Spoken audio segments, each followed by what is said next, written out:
L'architecte a cherché à effacer toutes les règles de la perspective. La perspective étant une ligne de fuite pour l'œil où le regard se perd, espérant trouver un mieux là-bas, plus loin.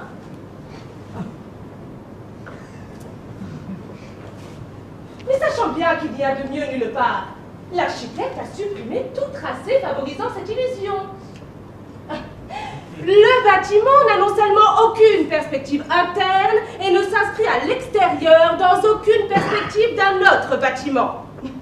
Il ne longe aucune avenue, aucun parc public et ne paraît dans aucun plan de la ville distribué aux touristes. Ce bâtiment surgit soudain dans l'espace urbain. Ce bâtiment est une surprise pour le promeneur qui le découvre tout à coup devant lui, dans ses vraies dimensions, et non pas minuscule comme il aurait pu l'apercevoir s'il avait été construit à l'extrémité d'un boulevard. Laissant peut-être imaginer aux passants qu'il s'agissait là d'un hôpital. Hôpital où il pourrait faire soigner sa mère, et donc, accablé en arrivant à bout de souffle, et découvrant qu'il s'agissait là d'un musée, les effets de la perspective ayant probablement d'ici là tué sa mère, à qui des soins urgents devaient être donnés dans un hôpital et non dans un musée, et surtout, imprimant dans l'esprit de cet homme une image définitivement négative du musée, de celui-là, mais aussi de tous les autres.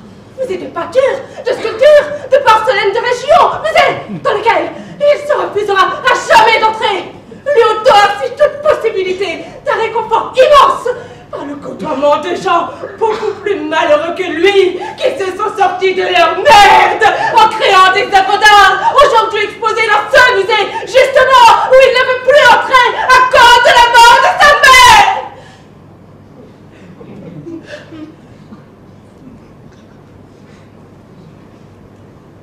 La perspective est nuisible à l'homme. The perspective is bad for human being. La perspectiva es muy buena para los hombres.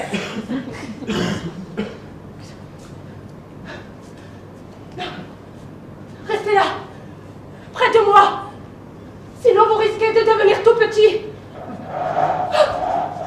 Ne vous éloignez pas. Cuida a proximidad también, por favor. De Carrefour. Ritter. Non! Mademoiselle! Pas trop loin, s'il vous plaît. La perspective commence à être dangereuse. À partir de 2 mètres de moi, je vous sens diminuer. Ensemble! On avance. Ensemble! C'est la seule façon de rester égaux. La seule! Ensemble, tous! Il n'y a aucune issue dans la perspective. Aucune! On avance ensemble! L'éloignement nous rafraîchisse! N'oubliez jamais ça! C'est ensemble que nous sommes ce que nous sommes! Ensemble tous!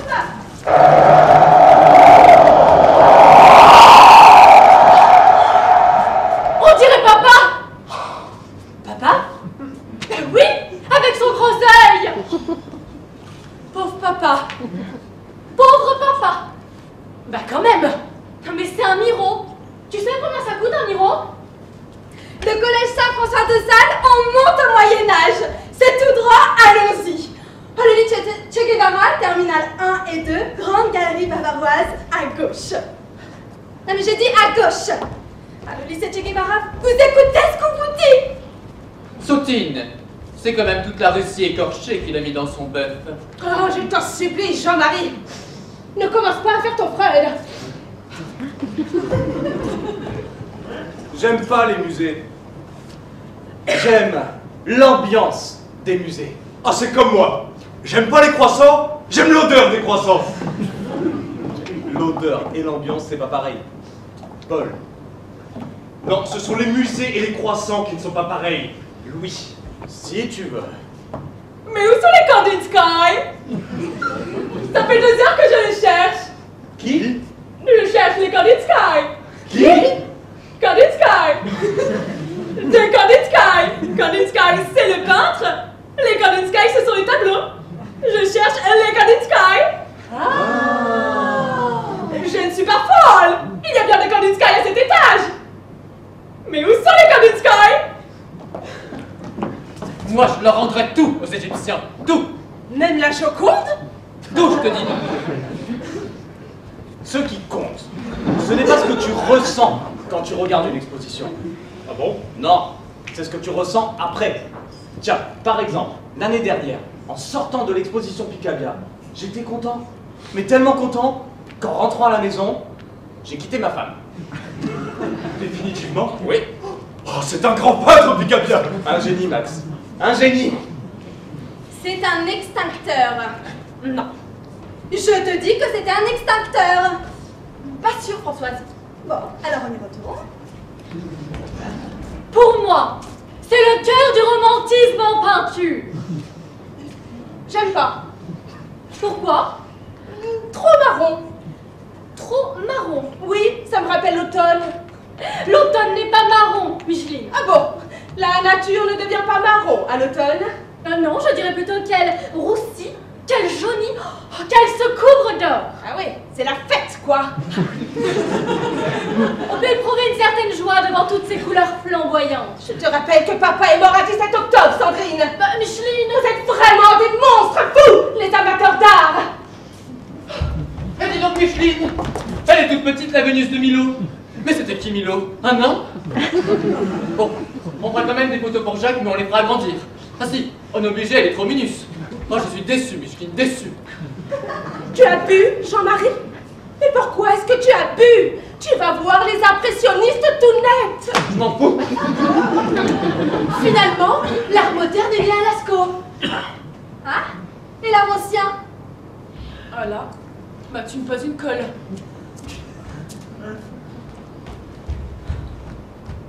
où est Babette?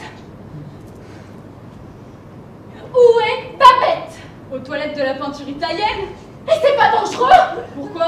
Non mais tu lis les journaux ou quoi? Tu sais dans quelle société on vit?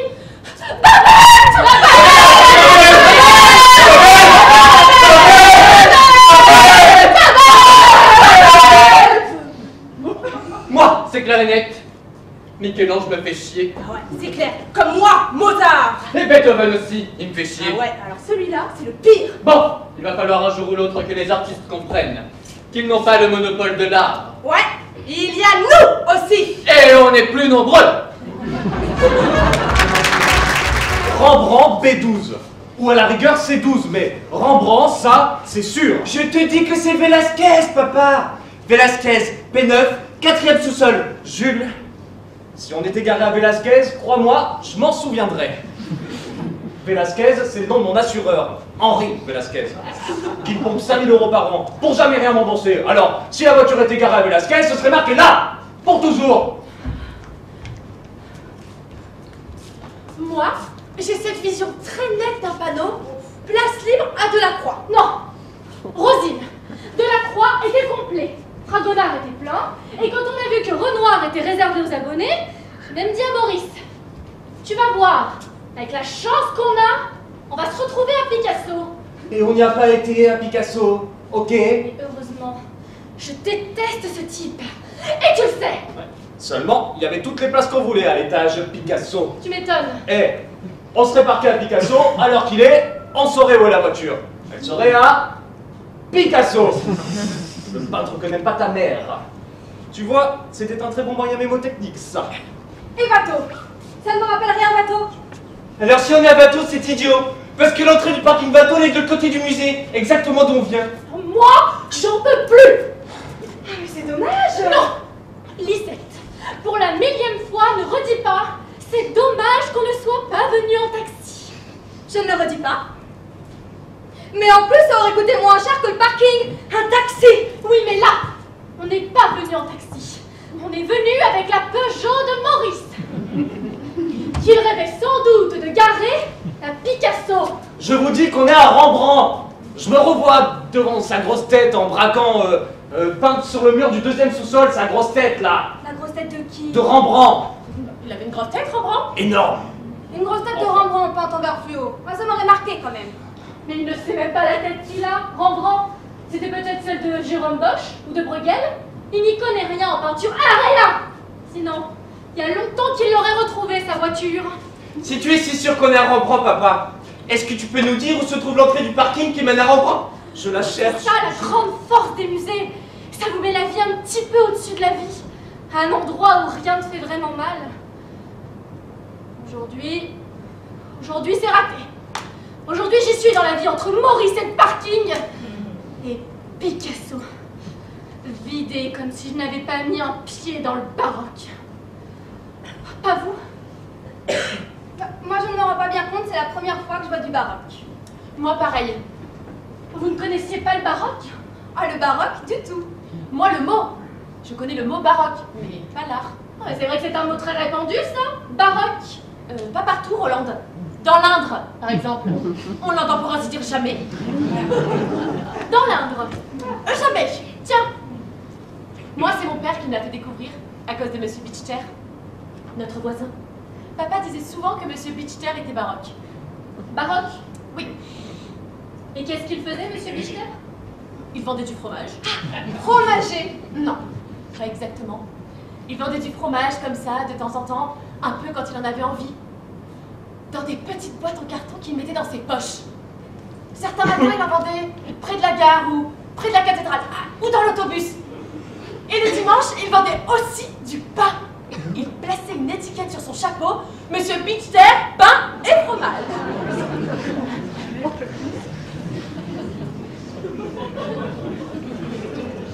Ce musée est vraiment très intéressant. Non, Sulky? D'où qu'on se tourne, d'où qu'on se place, d'où qu'on se virevolte, on te voit, Sulky. Et toi, Sulky? On te voit, mais alors? Formidablement. C'est l'avantage de ce musée. On se voit dans de très bonnes conditions. Alors qu'à la télévision, on ne nous voit jamais.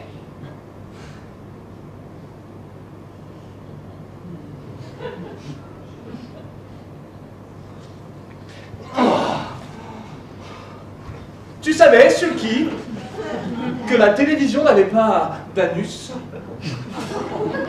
Pas d'anus. La télévision. Aucun. Juste une bouche. Juste une bouche. La télévision. Une bouche qui projette tout devant. Sur la vitre? Tout sur la vitre. La merde aussi? Ah, mais forcément. Puisqu'elle n'a pas d'anus, oui. Forcément. Ce qu'elle! Oui.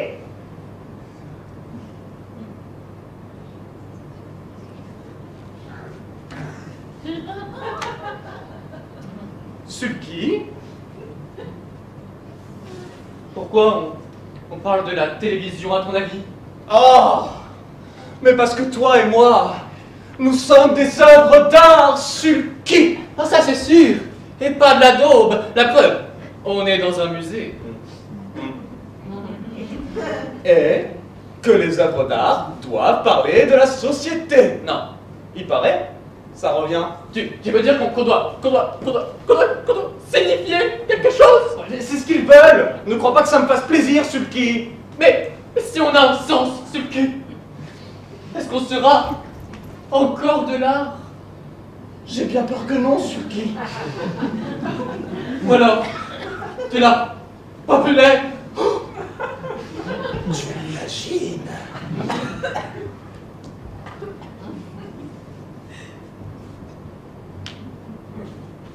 Au pire, de l'art bourgeois.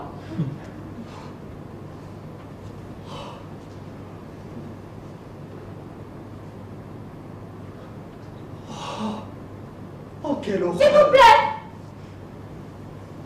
Votre attention, s'il vous plaît. Mon nom est Michel Mosque.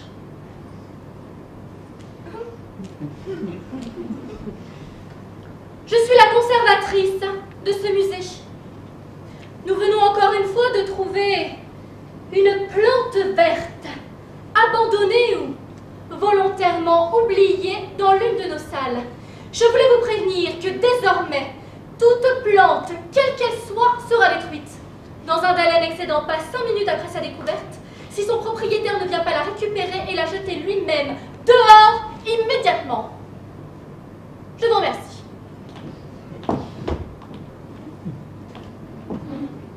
Parce qu'il faudra un jour ou l'autre que vous soyez conscient que la nature progresse et que l'humanité tout entière se bat depuis des millions d'années pour que nous ne retournions pas dans nos cavernes. Cavernes dont nous avons eu tant de mal à nous échapper pour construire Venise. Venise qu'aujourd'hui, vent, sel et marée veulent reconquérir. Il y a péril. Péril pour nous qui avons rêvé et inventé un monde meilleur pour nos enfants que celui des tornades et des typhons. Et de l'humidité qui vient encore de m'escarter 3 Véronaises. Vous savez que les musées sont de plus en plus cernés par les espaces verts où les arbres prolifèrent dans l'indifférence générale, où les oiseaux se multiplient et conchient nos toitures. Nous ne nous laisserons pas empoisonner par la nature.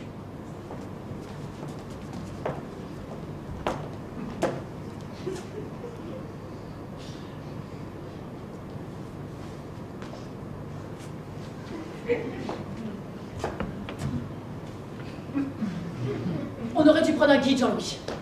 Un guide? Pourquoi faire? Pour expliquer? Je comprends rien. Mais il n'y a pas à comprendre, Josette, il y a à ressentir. Je ressens pas. Ça fait 1 heure que je ressens pas. C'est long. Parce que tu crois qu'un guide, ça ressent? Ça raconte, ça apprend au moins. Oui, bah apprendre sans ressentir, merci bien. Et pour 20 € en plus? Excuse-moi, mais c'est de l'arnaque. De l'arnaque. Bien sûr. De l'arnaque dans un musée d'art moderne. Bien sûr. Par un guide payé par la ville. Non mais évidemment, mais tu n'es pas... Josette! Pierre, le cousin de François était guide. C'est pour te dire. Celui qui est en prison. Oui. Pierre, avant de tuer sa femme, il était guide à Toulouse, au musée de Toulouse. Il y a un musée à Toulouse? Oui, un musée grec. Ou romain. Non, égyptien, c'est ça, égyptien, je me souviens, il parlait même de cacher le corps de Lucette dans un sarcophage. Ah, quelle histoire. Enfin bref, Pierre, il apprenait par cœur le prospectus. Le prospectus qu'on distribue à l'entrée. Et il le récitait pendant la visite. Un prospectus gratuit. Et lui, Pierre, pour 15 €, il le répétait aux gens. Sans compter le pourboire. Tu te rends compte l'arnaque? À Toulouse. À Toulouse, oui. Putain. Et crois-moi, les gens qui ressentaient pas, ils ressentaient pas plus quand Pierre avait terminé. Ça m'étonnerait. Un guide qui va tuer sa femme quand il explique les Égyptiens, il y a une vibration, il y a une onde en plus. Tu crois? Évidemment. Un futur assassin qui vous parle, c'est comme un héros de Corneille. Oh, il y a de la tragédie dans sa voix, on est pris. On ressent forcément. Ah, oui, mais je te rappelle qu'il récitait des textes qu'il connaissait par cœur. Et alors? Les héros de Corneille aussi connaissent ce texte par cœur. C'est comme le prospectus, c'est jamais le héros qui l'écrit. Ouais, c'est vrai. Puis, excuse-moi, c'est des cons à Toulouse. S'ils ne savent pas faire la différence entre une visite avec un guide normal et une visite avec un guide qui va étrangler sa femme. Je suis désolé, sur le cul.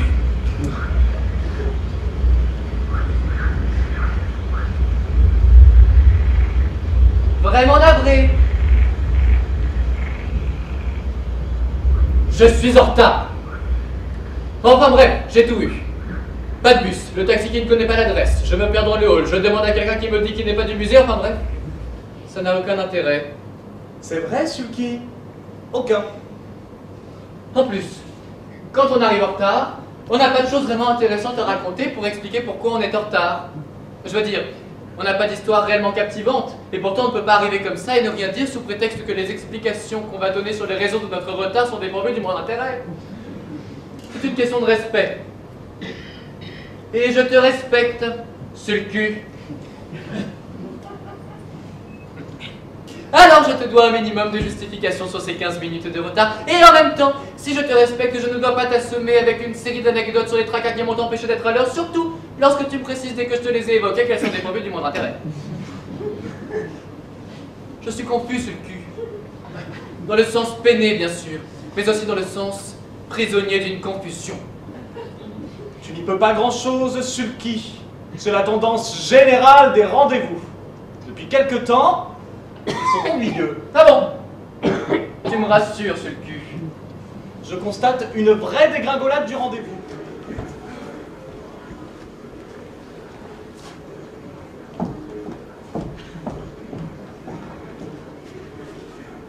Moi, tu vois, je te dis très simplement et très tranquillement, j'ai peur. Peur? Oui, peur. Peur pour la culture, pour l'art, pour la communication entre les hommes. Peur pour la planète. Peur pour nos enfants. Mais surtout, j'ai peur pour nous, Thérèse. Et c'est juste une exposition, Hervé. Qu'est-ce que tu veux que je te dise? C'est peut-être juste une exposition, mais le résultat, c'est que tu es bouleversé par 350 photos de bites. Hervé! Si, 350, côte à côte. Et ce n'est pas moi qui les ai comptées, elles étaient numérotées. Alors moi aussi, figure-toi, je suis totalement bouleversé de te voir bouleversé par 350 photos de bites. Hervé! Non. Non, je sais ce que tu vas me dire, Thérèse. Si je suis moi-même très ému par ta propre émotion, c'est qu'en réalité, ce sont à travers toi les 350 photos de bites qui m'atteignent. Et que donc l'exposition est forte. Oh, le travail de Gianni Perdé. Attends. Attends, Thérèse. Tu es mon épouse. Tu es la mère de Lily, de Kevin et de Maxime. Alors, si tu veux bien... Et de Lucien! Et de Lucien. J'aimerais que tu n'oublies pas, comme d'habitude, Lucien! Non mais Lucien n'est pas de moi. Alors si tu veux bien, on ne va pas commencer à parler des autres avec qui tu... Non Thérèse, non, pas après cette exposition. Ça suffit! Où tu vas? Tu vas acheter le catalogue? Thérèse! Tu vas acheter le catalogue ou tu veux pas acheter le catalogue?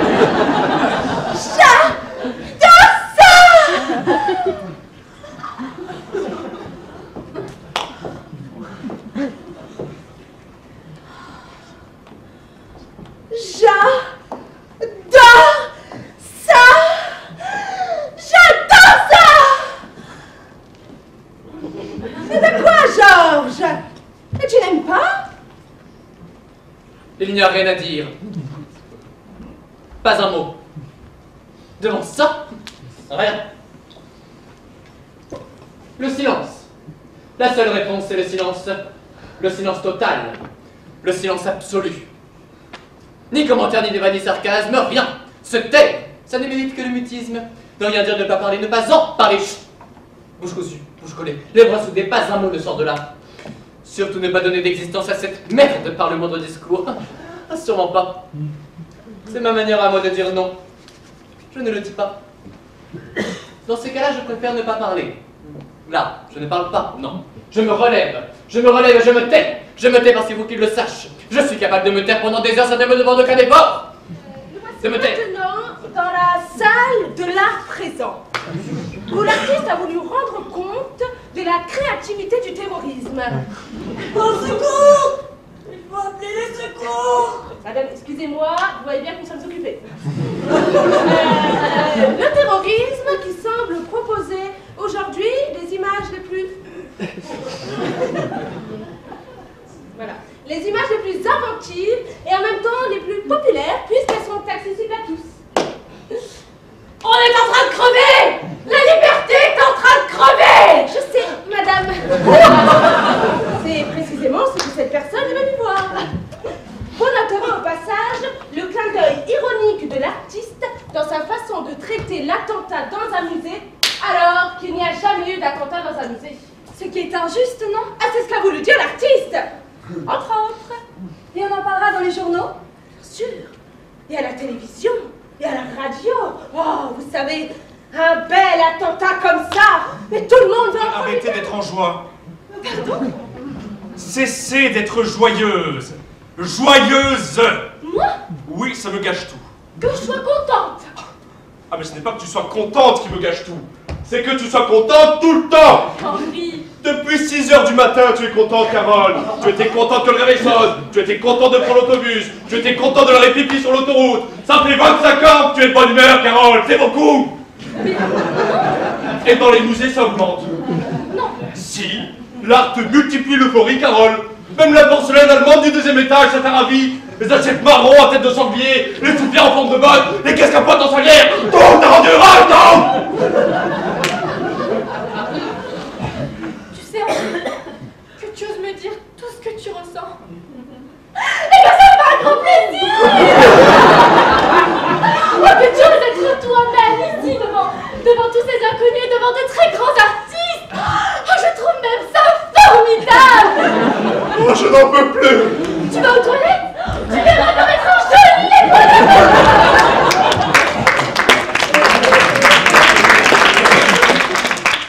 Et ton père a très bien compris aussi. C'est vrai qu'au début, il a été très choqué quand il y a un mois, tu as eu le courage. Parce que moi, je sais, j'ai toujours considéré ça comme du courage. Oui. Quand tu as eu le courage de nous avouer que tu voulais vivre avec Tom, parce que tu l'aimais. Il a vomi, papa. Oui, je ne te l'ai jamais dit. Mais il a vomi. Et puis, dès qu'il a saisi que c'était de ma faute. José, arrête de crocher les ongles. Il s'est dit, tout n'est pas perdu. Ah oui, papa lui-même s'est dit, je garde espoir. Maman. Et il a raison, papa, de garder confiance. Parce qu'il sait tout comme moi que tu es un artiste. Même si je l'ai su bien avant lui. Oh, tu sais, j'ai gardé tous tes dessins. Tous. Le premier, tu avais 6 mois. Rouge, bleu, avec le grand trait noir au milieu. Un artiste, mon cœur. C'est-à-dire quelqu'un de fragile, mais aussi de très intelligent. Et qui, aujourd'hui, a l'explication de tous les éléments pour redresser la nature qui s'est mise à l'envers à cause de moi. Un artiste, mon cœur, mais qui a tout pour redevenir normal. Un vrai gars, ouais, qui va me faire un jour ou l'autre un petit-fils. Ah oui, un petit José. Donc ne t'inquiète pas. Je m'occuperai fort, mon cœur, oui. Ah, José, excuse-moi. Excuse-moi de t'avoir tant aimé, de t'avoir adoré. Mais au fond, je sais bien que t'es pas une tapette. Allez, on oublie tout ça, un mauvais souvenir. Allez, viens embrasser ta mère, José. José. Oh, José. Embrasse-moi, José. Je sais que tu peux embrasser une femme. Allez, prends-moi un homme, José.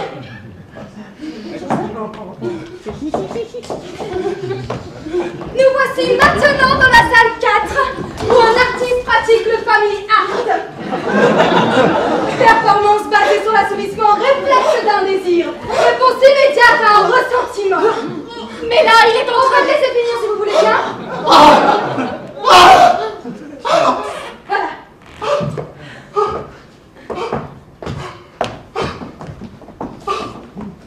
Excusez-nous, mais vous êtes dans un musée. Mais forcément, il y a des visites. Je vous en prie, je suis au courant. Est-ce que ces personnes peuvent vous poser une ou deux questions? Bien sûr. Je suis désolé, je suis un peu essoufflé, et puis pas très présentable. Je crois que tout le monde sait ce qu'est un artiste. Oui, monsieur. Tout d'abord, bravo. C'est très impressionnant. Oh, merci. Bouleversant même. Mais cette femme que vous venez de tuer, Enfin, j'espère. c'était quelqu'un que vous connaissiez? Très bien. C'est ma mère. L'original? Je veux dire la vraie. Oui, c'est Andrea Marshall, née à Tours en 1955, qui m'a mise au monde le 2 juillet 1974 à Antony dans les Hauts-de-Seine, où elle tenait une teinturerie pressing. Bon, donc c'est quand même une œuvre que vous portez en vous depuis plus de 30 ans. Non, c'est plus récent. J'ai commencé à détester ma mère vers l'âge de 10-11 ans, mais à vide. Je n'en faisais rien, j'étais juste terrorisé. C'est beaucoup plus tard, aux Beaux-Arts, quand j'ai rencontré Tom, que j'ai commencé à envisager ma mère artistiquement. Vous avez quand même fait les beaux-arts. Oui, mais je ne glandais rien. Je savais à peine tenir un fusain. Et un jour, Tom m'a dit, « José, tu réalises ce que tu as devant toi? Tu as vu l'ouragan? Le monstre? La surchieuse qu'il a juste pour toi? Qui ne veut que toi? Mais elle est là, ton œuvre, c'est elle! C'est un peu comme Louis Pasteur. Je n'avais jamais rencontré la rage, Louis Pasteur, il serait resté un petit pharmacien. Eh bien toi, José, tu as ta mère. Et crois-moi, elle est encore mieux que la rage, Bénard. Alors vas-y, bosse! Non, c'est pour la plastification. Il est prévu qu'on montre maman dès demain, il faut la fixer très vite. Bon, José, qu'est-ce qu'on fait? Alors, je voudrais qu'elle conserve ses larmes dans les yeux. Dans les yeux, ok. Ses mains en forme de tenaille. Tenaille, Les pieds, je m'en fous. ok. Ah, et bien sûr qu'elle conserve tout l'amour qui la ballonne. L'amour qui la ballonne, ok. Tu la veux comment? Debout, couché? Mais couchée, debout, elle fait trop peur. Ça roule!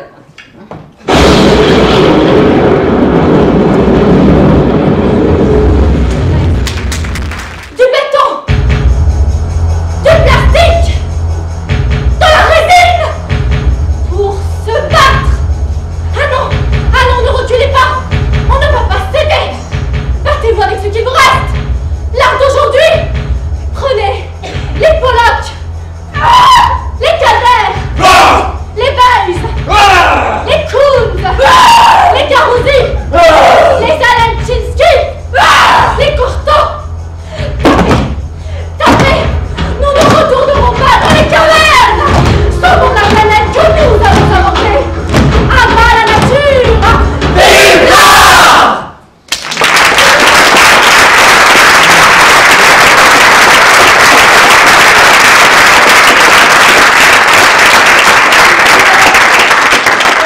Nous voici maintenant devant une œuvre très importante, de par ses dimensions, où l'artiste renouant avec l'art pompier a voulu nous montrer les dangers de la nature, du scoutisme, de la pensée unique chlorophyllienne et surtout de la pureté. Bien. La visite du musée est maintenant terminée. Je vais vous demander de bien vouloir sortir par le grand hall en tâchant de bien rester tous groupés.